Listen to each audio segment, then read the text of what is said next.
Hey guys, what's going on? It's Fox0G, and today we're going to be talking about the AK74u from Cold War.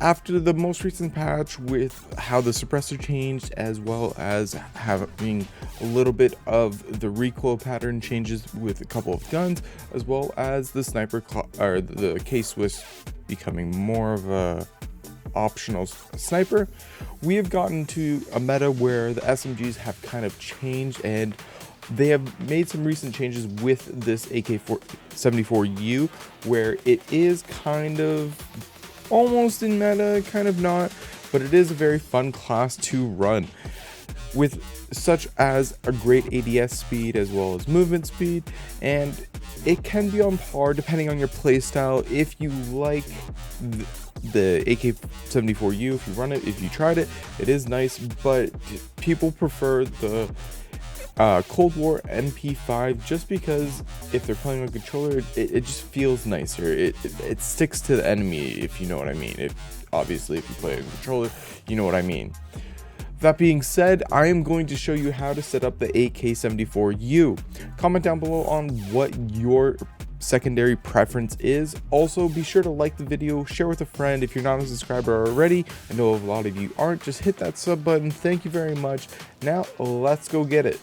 Alright, so how we are going to be setting up our AK74u is, depending on what style preference you like, you can go with a Guru suppressor, as it gives you a vertical recoil control. So if you have a hard time dealing with the vertical recoil control, as well as it gives you effective damage range and bullet velocity, which is very nice because you'll be hitting those farther away targets much sooner.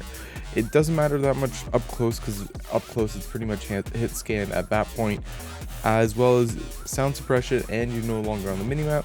So the aim down sight speed is being reduced here, which is a negative effect because we are going to be running it as aim down sights. It's not a hip fire build, it's aim down sights, as well as our aim stability, but it doesn't really matter.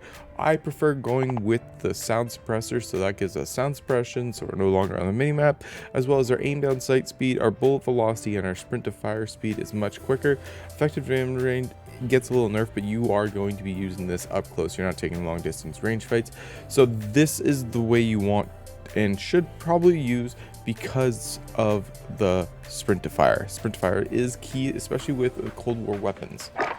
Next up, you want to go with a task force barrel, so it gives you effective damage range, bullet velocity, as well as strafe speed. Strafe speed is key, especially with SMGs, is that you want to be dodging in and out of bullets and having it a harder time for your opponent to track you. Our vertical recoil control and horizontal recoil control does get a little nerf. It doesn't really matter because they're going to die in probably six shots up close. So that being said, those are looking very good.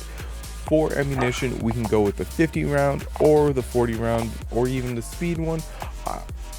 It depends on what you're playing with trios, quads, or even solo duel. So if you're playing trios and quads, I suggest going with the 50 round. So we can go with the 50 round, a little something like that. Next up, for stock, we want to run the KBG skeletal stock. So that gives us ADS movement speed, as well as aiming walking movement speed, and sprint to fire. So it'll increase our sprint to fire time, which, like I said before, is great with these Cold War weapons. That being said, you can do one of two things now. You can run a laser, you can run a rear grip, or even an underbarrel if you're having a hard time with the recoil control. So for the rear grip, you go with the serpent wrap, so aim down sight speed is much quicker. Sprint to fire time gets reduced, but that doesn't really matter. If you are having a hard time with it, you can go with the speed grip. Or for laser, you can go with the tiger team, so our movement walking speed as well as our aiming walking movement speed is increased. Our flashlight is visible to enemies, which doesn't really matter. Aim stability doesn't really matter. Those are your things. Underbarrel, like I said, if you are having a hard time with the recoil control, you can go with the Spetsnaz script. So there is options here. I prefer going with the rear grip, the serpent wrap, just for the aim down sight speed increase, as well as the reticle or the iron sights is pretty nice on this weapon. It doesn't really matter that much, but like I said, if you are having a hard time, you can go with the micro flex LED. But that is it for this week's video of the AK74u. All right, see you in Verdant. See you when these changes come up. It should be happening next week. I'm so excited. New map coming later this year with the COD coming out, the new COD coming out. All right, guys. Fox OG out.